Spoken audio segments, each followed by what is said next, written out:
Dennis? Andrea, thank you.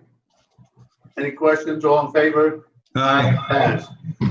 Kevin, I'm going to give it to you right away so we can move on. The first one on page, actually should be page 2, not page 1, is a request to reimburse the village of Lake George for maintenance of the wood park. And this basically is the lawn mowing for the spring, summer so far.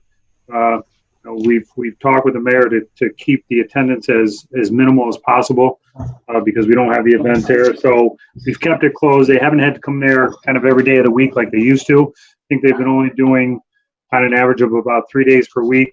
So this is the cost to cover their maintenance that they're doing on the park. But that's 90130. Is that what that is? That is correct. All right. To make a motion to pay that bill. Dennis, I'll move that. appreciate it. Gene? Ms. Hogan, second. Thank you. All right. All in favor? Aye. All right. Pass. All right, Kevin, why don't you go into the referral stuff? The next item under referral and pending items is the deteriorating wall at the Tiki Resort. Again, since everything has taken place with this coronavirus, we haven't really gotten together with the 3 E's. We've discussed a little bit, but none of us have come up really with a plan to figure out what we're going to do about the small retention area that we were talking about on the property. I think we were looking for kind of a funding source or possibly the Tiki coming up with some money, but we haven't really, it hasn't been on the top of the priority list at this time.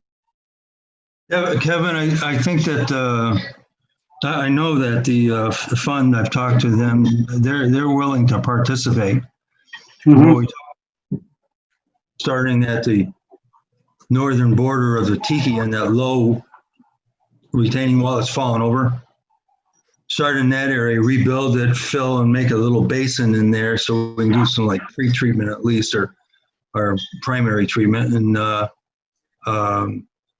it picks up a lot of area. And one of the things we talked about was the water is coming off Route 9 down their driveway all the way around the hotel and coming out over there in the parking lot.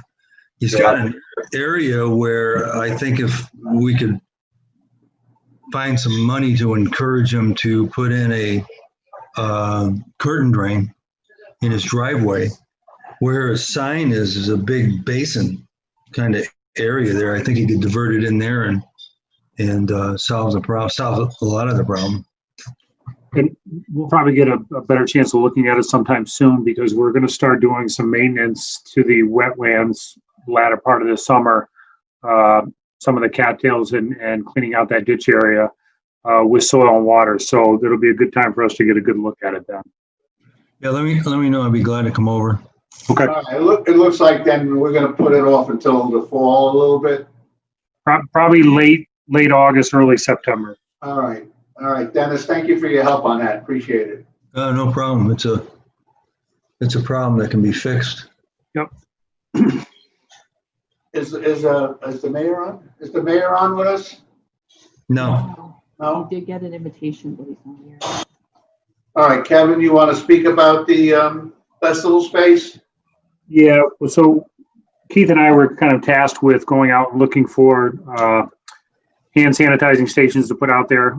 Right now, as I kind of reported last time, or even in Buildings and Grounds or Facilities Committee, they're just too hard to come by right now.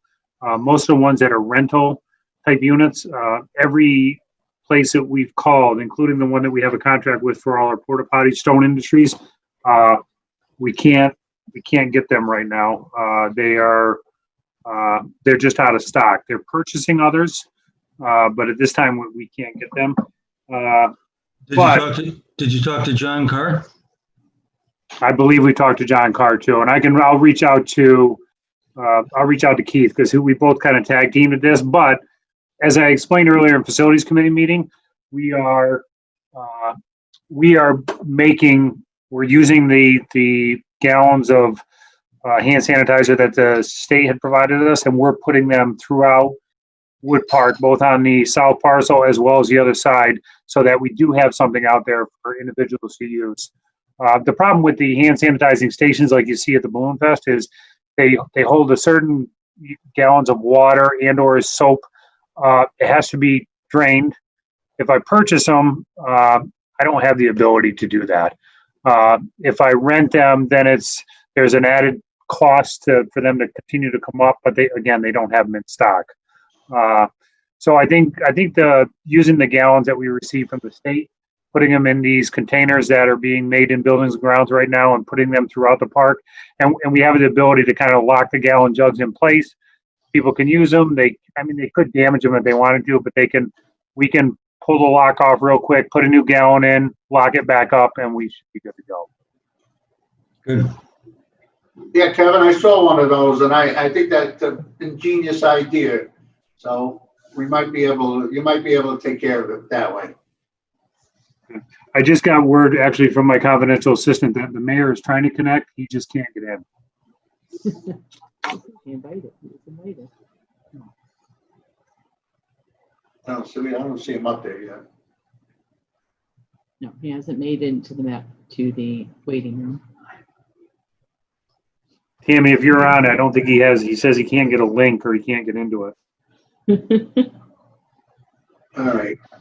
Well, we'll move on so we get through. He was going to talk about the driving activities. Yeah, And I probably could talk a little bit about it. it's in his calendar. Just to go on, there's the Lake George Music Festival was looking to do a drive-in series concerts. They felt that they could separate people, keep them at a certain distance apart. They could only put a certain number of individuals to be able to come in there and see the show. So it would be limited. I think they originally had proposed a couple of dates, and I'm not sure when they were. Maybe kind of, and Lisa, if you're on, you can jump in. Maybe late July, August timeframe. But I think now they're looking at somewhere around September 19th through the 20th to come in. And I believe the mayor has submitted the application already down to the tourism office. That's correct. The new dates are September 19th and 20th. Previously was August 21st. And Okay. through the 23rd. Or I'm sorry, August 21st through the 23rd. It's now 19th, September 19th and 20th. Well, we should take it. We could see what happens by then. Wait for July 1st for the phase 4 and see if the crowd size gets bigger. I don't know. Is that all you got, Kev? Yeah, as far as any other updates to the park itself, we still do have it closed because we have all the playground equipment and stuff in there. I guess I'll look to the committee for their preference. Once I get those hand sanitizer stations in there, I can't have the ability to have somebody down there and say clean off the slides or anything on a daily basis. Would we want to open the park, or do we want to continue to keep it closed? Well, that's a tough question. I don't know. I wish the mayor was on. We'd get on with him. Are you talking about keeping the environmental park open and the walkway with the kiddie walkway there? Is that what you're talking about? Yeah, in the backside of Charles R. Wood Park, we have that kiddie walkway closed because that's where all the equipment is. Yeah. I think we have closed a couple times the walkway up to the fort, but someone continually removes that one. So they can walk back down the hill. And Ryan, I don't know if you want to jump on if there's anything else, guidance out of the state. As I said, we will put hand sanitizing stations throughout the south parcel as well as the park. But I'm just kind of looking for a little guidance on our end, what we want to do. There's no specific guidance on that other than all the businesses are encouraged to make sure that people wash or sanitize their hands. So anything that we can do to augment that, as long as it doesn't put the taxpayers too far out there, I think is reasonable and appropriate. So I guess I would propose that we kind of open up the park, but still keep that play area for the kids closed. Because unless the town or the village and myself can all get individuals down there to kind of clean on a daily basis, I'm not sure that we want to open that part of it. Yeah, if we can't sanitize a playground, then we won't be living up to our obligations. Well, Kevin, I think we're all gonna have to lean on you a little bit to keep an eye on that, because once you open it, you're gonna get a lot of people in there. We gotta get it under control. Yeah, I mean, we can still put signage up down there. I have enough signage, that my sign shop is made up quite a bit, so I can post signs around there that they must maintain 6 foot of distance. At the wash stations, I can, put up the signs to please, kind of wash your hands. And that's all we can do. I mean, I don't typically have people down there during the day, so I can't go down there during the day and say, okay, everybody's doing well. I know the village kind of drives through there a lot because they check our snow fence for us. I've been checking our snow fence at the beginning, at the end of every day, and drive through there, and it's been a battle. I know that the kids have gotten into the skate park continuously, and they knock down the barricades and knock down our fences, and I continually gone back, or my South End crew or the village, and put the snow fence back up again. I think I'm more than willing to take it down, at least for the festival space, put up the signs to keep, maintain social distances, but still continue to have the kids park as well as the skate park closed. Any other comments? Anybody have any suggestions? It's a battle no matter what you're doing. Nobody seems to be real interested in enforcing any of the rules. Can't get anybody to do it. Well, it's gonna be tough. I mean, I'm not telling everybody what happened, but I got myself in trouble in Lake Luzerne. We had 120 people on our beach Friday, only allowed 50. I had to get my constable out, and it was just tough to keep it closed Saturday and Sunday. It was just overwhelming. So, Gene, you need a 6 foot long stick with a big point on the end of it. no, I don't need that, but I got to keep my mouth shut. But yeah, I mean, Saturday, I've never been hollered at so much in my life. People coming from Schenectady, Albany, Clifton Park. I was, as they were coming in, we were trying to stop them. Going swimming.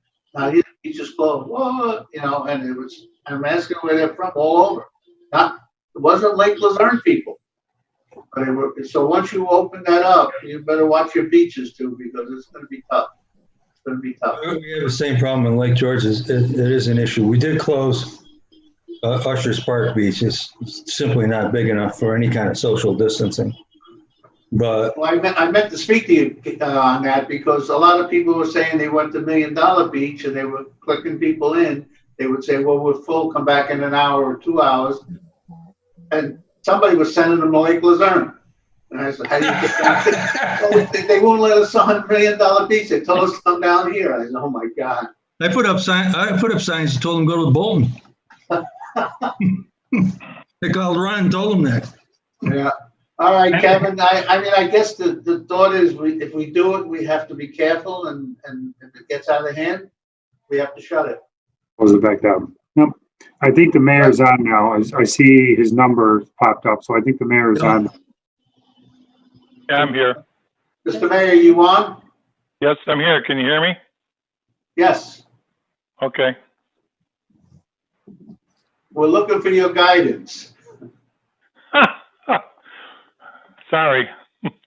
Actually, the meeting's now over, Mayor. Well, I had a little trouble getting on for some reason. I don't know why. The first 3 times I dialed the correct number, they told me, if you know the party's extension, go ahead and dial it. But that didn't work. So I'm on here anyway.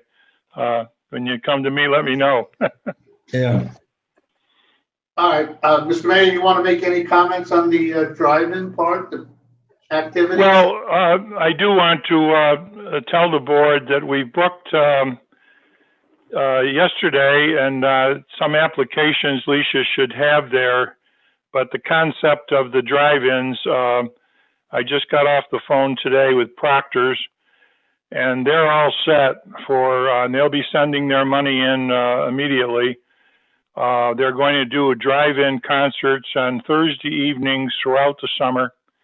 There'll be 7 Thursdays, 7:30 to 9:30.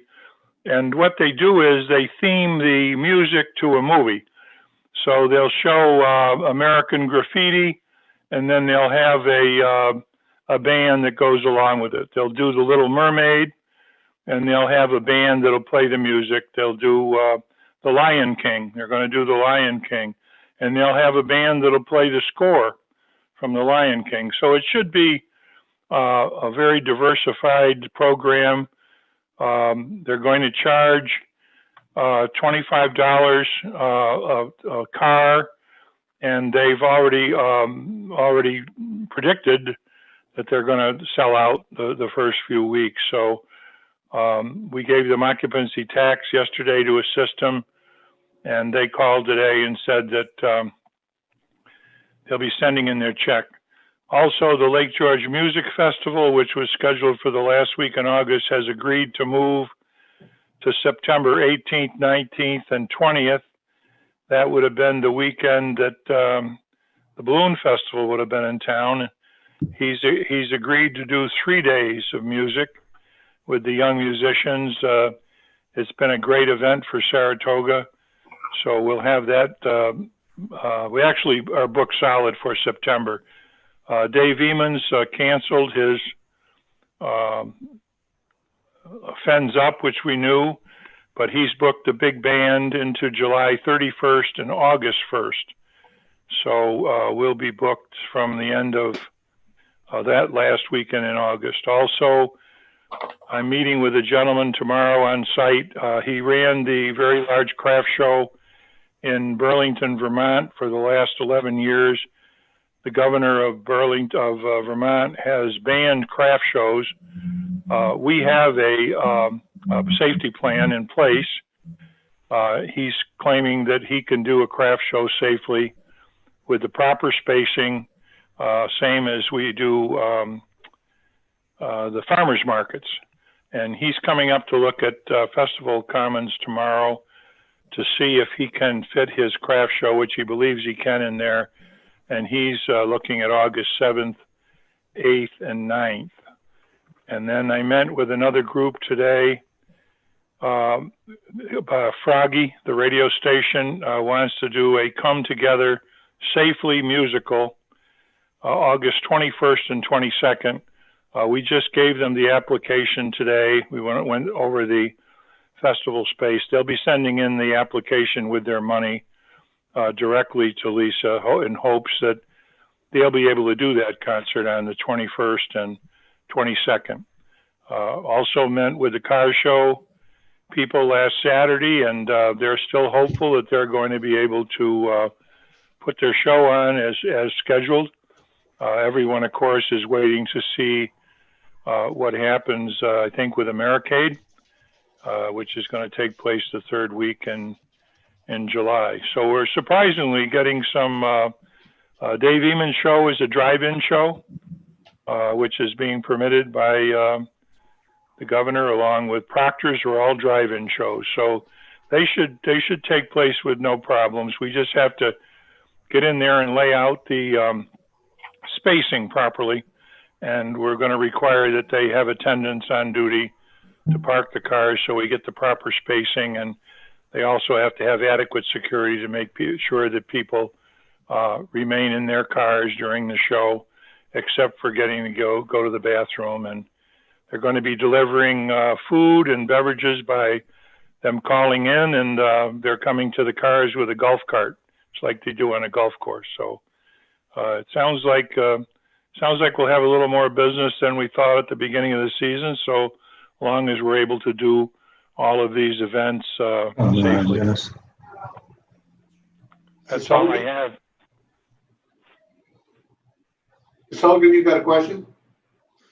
I do. Sorry, my landscaper decided to mow the lawn right now.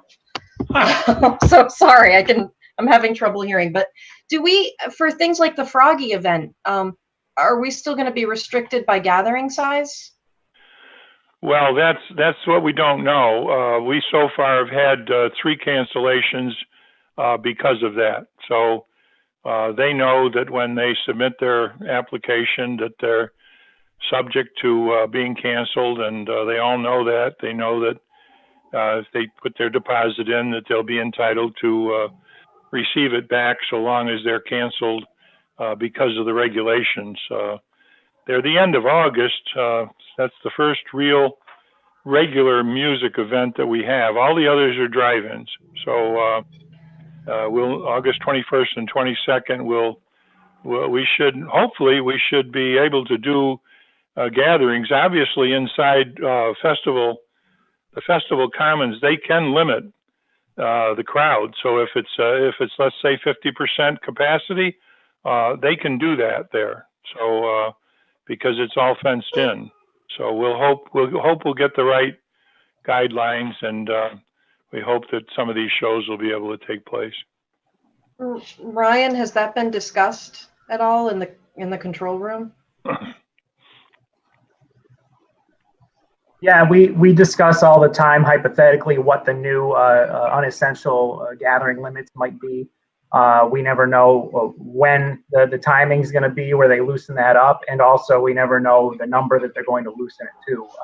The movement from 10 to 25, that I think that happened last week, that was something we had anticipated, but we didn't know the details of it until it came out. But I do want to compliment the mayor and his team. You've been great to work with, and I think we're still having a pretty decent summer there. And luckily, nobody has gotten sick, and it's a real testament to a team approach where everybody's been pulling in the same direction. It's really been nice to see. Thank you, Ryan, for the comment. That's well deserved down in Lake George area. I think it's picking up. I have talked to a couple of business people down there and hotel owners. They had a smash weekend this past weekend, so it's only going to grow, we hope, and be safe. If this is all up in the air, you don't know what's going to happen next week or the week after, so we're just playing. Our figures, Mr. Chairman, our figures for this past weekend exceeded last year's figures. Occupancy and the parking meters, flows into the treatment plant, everything was up compared to last year. And I know the chamber is issuing a press release today that the bookings for the 4th of July are extremely strong. Many of the places are already sold out. Yeah, I heard that. And that's good. And I'm glad. And it shows people have confidence in our area and keeping them safe. But we've been trying to advertise that stuff for the last couple of weeks. So it looks like it's working. The only thing I would ask if you can help us, give us a list of all the stuff that you're doing that's going to happen, so we can have it ready for help promoting it in the weeks to come. Anybody else have any questions for the mayor? All right. So I don't know if Mr. Lehman's on the phone with us. Is there anybody on the internet looking to ask questions? Hi, Supervisor Molino. No, we do not have any questions on YouTube. All right, so let's get an motion to adjourn. Mr. Dickinson, Ms. Hogan. All right, thank you all. Have a good weekend. Thank you. Thank you, Gene. Thank Good you. job. You too.